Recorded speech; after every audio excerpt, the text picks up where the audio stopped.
والعاقبة للمتقين والصلاة والسلام على أشرف الأنبياء والمرسلين سيدنا محمد وعلى آله وصحبه أجمعين أما بعد فأعوذ بالله من الشيطان الرجيم بسم الله الرحمن الرحيم والذين يكنزون الذهب والفضة ولا ينفقونها في سبيل الله فبشرهم بعذاب أليم يوم يحمى عليها في نار جهنم فتكوى بها جباههم وجنوبهم وظهورهم هذا ما كنزتم لأنفسكم فذوقوا ما كنتم تكنزون صدق الله العظيم. قابل قدر معزز بزرگوں نوجوان بھائیوں، اللہ تبارک و تعالیٰ نے ہم لوگوں کو جو کچھ عطا فرمایا ہے اس کے اندر اپنا حق رکھا ہے، اور اللہ نے اپنا یہ حق بندوں کے اوپر احساس ابدیت کے لیے رکھا ہے، تاکہ بندوں کے اندر یہ احساس ہو کہ میں اللہ کا بندہ ہوں اور میں اپنی مرضی و ملکیت سے کچھ بھی نہیں کر سکتا۔ اللہ نے بدن دیا تو بدن کے اندر بھی یہ حق رکھا کہ اس بدن کو 5 مرتبہ میرے سامنے لا کر کھڑا کرو، سال میں 1 مرتبہ اس کو بھوکا پیاسا رکھو، یہ حق ہے بدن کا۔ اللہ نے سر دیا ہے تو اس کا یہ حق بیان فرمایا کہ یہ سر اللہ کے علاوہ کسی اور کے آگے جھک نہیں سکتا، کسی کے آگے یہ نہیں جھک سکتا، نہ زندے کے آگے نہ مردے کے آگے، نہ اپنوں کے آگے نہ پرائے کے آگے، کسی کے آگے یہ سر نہیں جھک سکتا۔ کائنات میں سب سے بڑی ذات شہنشاہ دو جہاں سیدنا محمد رسول اللہ صلی اللہ علیہ وسلم کی گزری،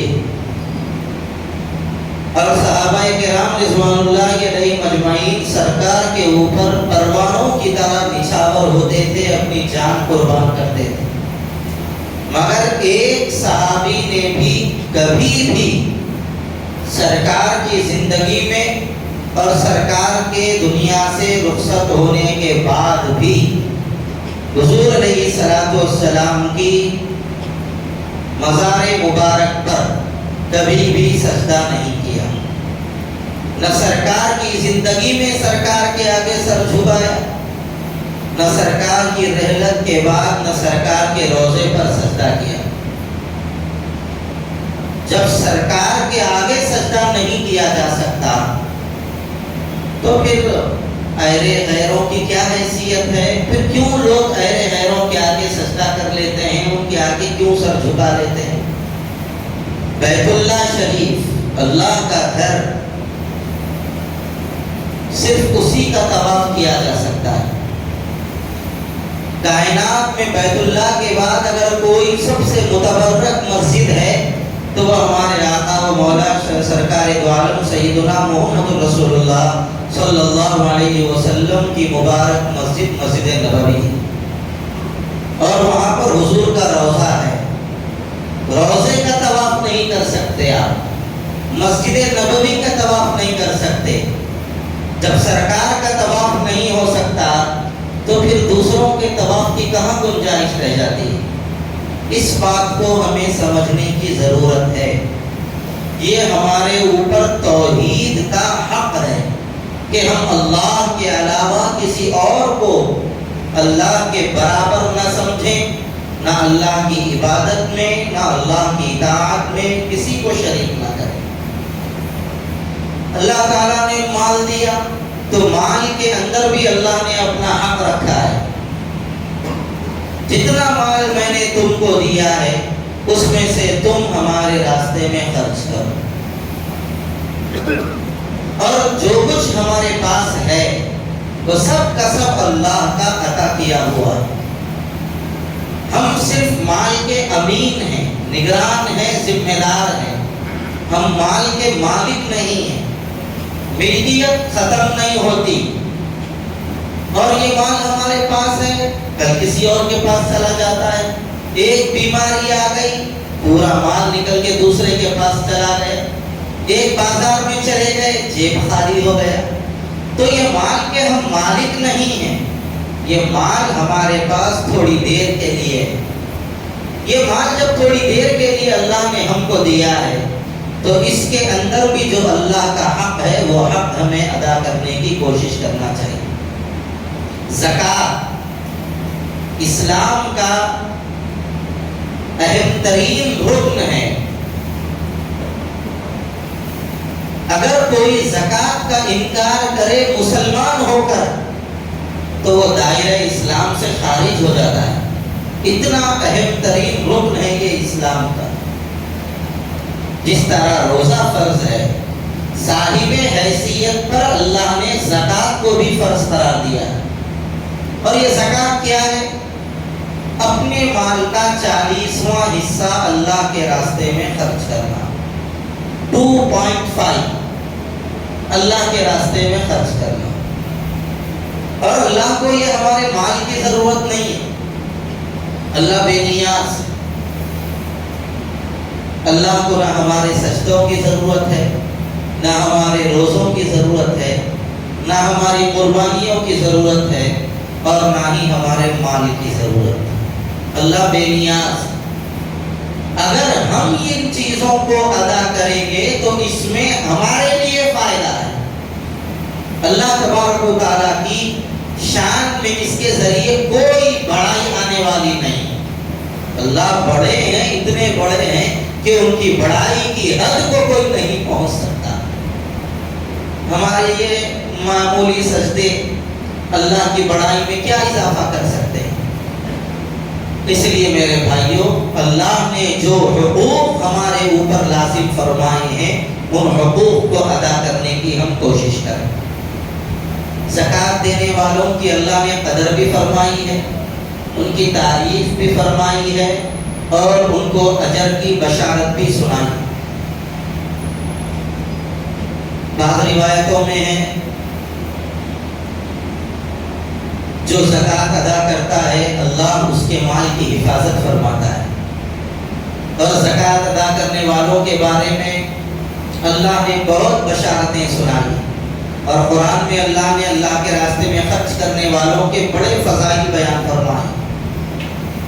جتنا دو گے اللہ اس کے برابر واپس کر دے گا۔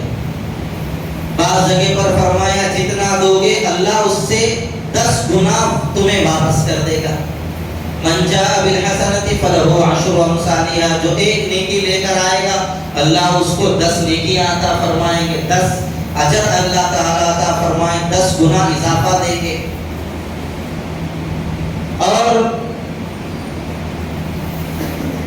سورہ بقرہ میں اللہ تبارک و تعالیٰ نے اور بھی زیادہ اس کی تعریف و توصیف بیان فرمائی کہ جو آدمی 1 روپیہ اللہ کے راستے میں خرچ کرتا ہے گویا اس نے 1 دانہ زمین کے اندر لگا دیا، اس سے ایک درخت نکلا، درخت سے شاخیں نکلی، ہر شاخ کے اوپر بالیاں آئیں جس کے اندر دانے پیدا ہوئے۔ تو ایک درخت کے اندر جتنے دانے پیدا ہوئے وہ ایک دانے کی وجہ سے پیدا ہوئے۔ تو اللہ تبارک و تعالیٰ بھی بندوں کو مثال دے کے سمجھا رہے ہیں، تم 1 روپیہ خرچ کرو گے، جس طرح ایک دانے کی وجہ سے درخت کے اوپر جتنے دانے اور غلہ نکل آیا ہے اللہ تعالیٰ اتنا بڑا اجر تم کو عطا فرمائے گا۔ یعنی بے حساب، بلا حد و حساب اللہ تبارک و تعالیٰ اجر و ثواب عطا کرے۔ اور جو لوگ زکوٰۃ ادا نہیں کرتے اللہ تبارک و تعالیٰ نے ان کو ڈرایا، ان کو اللہ تبارک و تعالیٰ نے اپنے عذاب سے خوف دلایا ہے۔ قرآن کریم میں فرمایا والذین یکنزون الذهب والفضة ولا ينفقونها في سبیل اللہ فبشرهم بعذاب الیم۔ جو لوگ اپنے مالوں کو خزانہ بنا کے رکھتے ہیں، مال جمع کر کے رکھتے ہیں اور اس کی زکوٰۃ ادا نہیں کرتے۔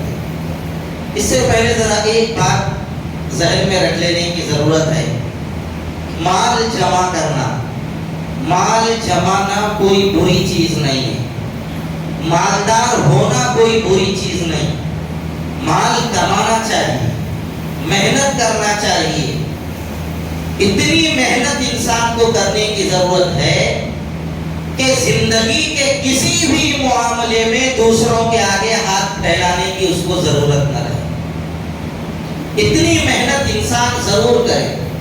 ایک جگہ محنت کر رہا ہے, وقت ہے اس کے پاس, صحت کی فکر کر سکتا ہے, اس کے باوجود دوسری جگہ پر کام کرنے سے اور کچھ اضافہ ملنے کا امکان ہے, وہ بھی کرے.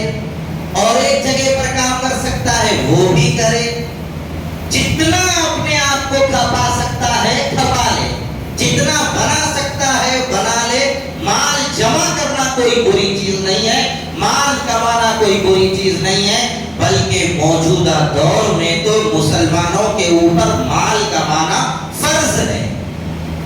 اتنا مال کمائیں کہ اپنی ضروریات پوری کر کے دوسروں کی ضروریات کو آپ پورا کر سکیں. یہ ضروری ہے اس وقت. لوگ کیا بولتے, لوگوں کو مت دیکھیے, ارے نہیں یہ بھی کر رہا, وہ بھی کر رہا, وہ بھی کر رہا, وہ بھی کر رہا, وہ بھی کر رہا. لوگ ہمیں کو کیا کہ بول رہے, چاہو بھائی نہیں کرتا ہوں بول کے خاموش بیٹھ جائیں گے. آپ جس وقت پریشانی میں آئیں گے, جو یہ بول رہے تھے کوئی ایک روپیہ آپ کو نہیں دے گا.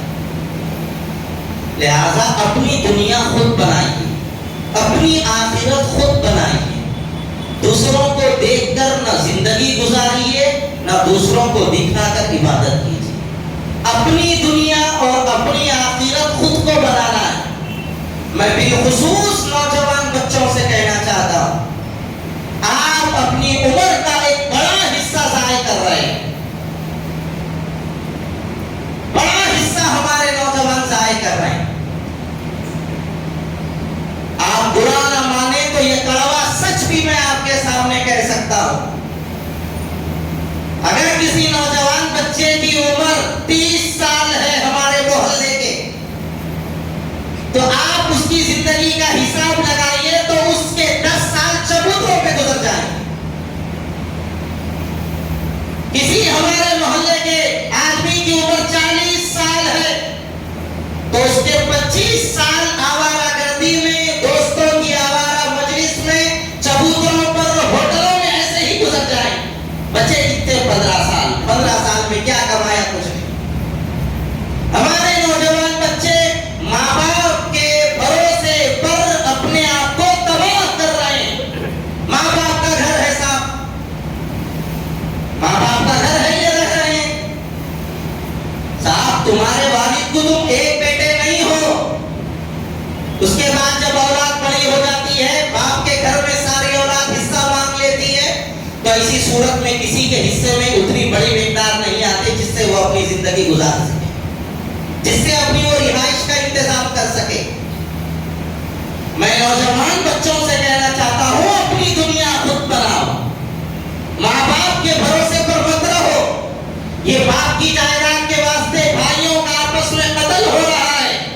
بھائی آپس میں جو جدا ہو رہے ہیں, ٹکرا رہے ہیں, بھائی بہنوں کے اندر جو دراڑیں پیدا ہو رہی ہیں, اس کی بنیادی وجہ یہ ہے کہ میں نے اپنی محنت کر کے اپنا کچھ نہیں بنایا, اپنی باپ کی آمدنی اور اپنے باپ کی جائیداد پہ بھروسہ کر کے خاموش رہا.